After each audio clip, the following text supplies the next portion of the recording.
Hey everybody, welcome to my YouTube channel.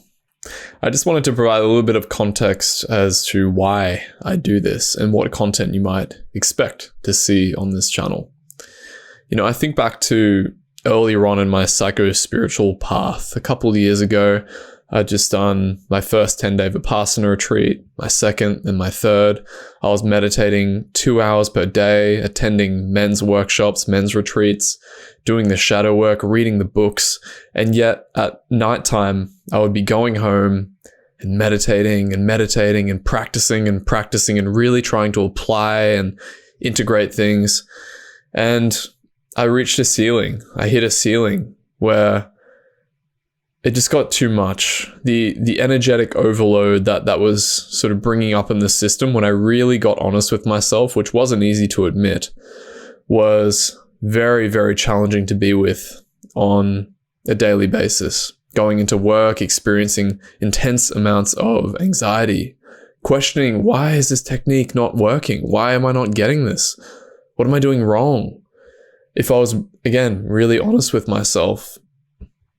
And what I came to realize is that Sam, at that point in his life, didn't want awakening. He didn't want liberation. It took seeing through many more hours of practice and hitting his head up against the wall even more. That while he thought he wanted awakening, liberation, deeper psycho-spiritual unfoldment in that avenue, in that direction, he actually just wanted to feel loved. He actually just wanted to feel validated by other people. He actually just wanted to show up into the world with an open heart without feeling like just an absolute train wreck on a daily basis. And unfortunately, he had to push himself so hard through drive, Vipassana practices, or insight-based practice, even open awareness-based practices, to get to a point where he felt even suicidal at some point.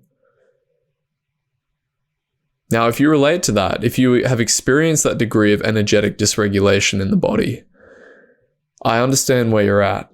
And it's a hard thing to admit for the serious spiritual seeker sometimes. The person who's really holding on for, and intuits very legitimately, that there is a deep, deep degree of suffering that is rooted in the identity structures of self, of the way that we're relating to our experience.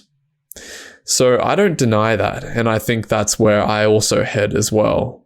But what I want to put forward to you on this channel is the things that have helped me reduce suffering in that respect. And that means perhaps not what your ego or your spiritual pursuit overtly thinks it is at the moment. When we go into the shadow, when we turn in very deeply, as David Whyte says in the Well of Grief poem, when we go deep, deep, deep down into the well of grief, we find the small round coins thrown by those who wish for something else. When we face our hurt and our pain very deeply and very authentically, that is where true spiritual transformation takes place. And that's what it's been like for me in my experience, when I was able to finally admit to that. So this channel is a resource that appreciates and acknowledges the profundity of things like non-dual teachings, awakening, Kensho, Zen, but also honors that we have a shadow. We have a very human experience that I just see over and over and over again, being enmeshed in these spheres, being in these spheres for so long, being obsessed with them. All humans just want love. We want to feel safe. We want to feel validated. And the sooner we can, we don't have to let go of our spiritual techniques, but the sooner we can appreciate the shadow, go deeply into it, feel it and release, and just feel more ease in our life and give ourselves the permission to do that. Regulate our energy levels. It actually improves the psycho-spiritual unfoldment. It helps with that. And this channel, and what I want to share with you, is a resource to help you do just that. So thank you for being here. Truly, you're the person that I would want to have in my life. If you've made it this far in this video, deeply authentic people. I don't want a huge audience. I want people who are serious about going deep in their experience. So if that's you, thank you. And I hope you enjoy the content.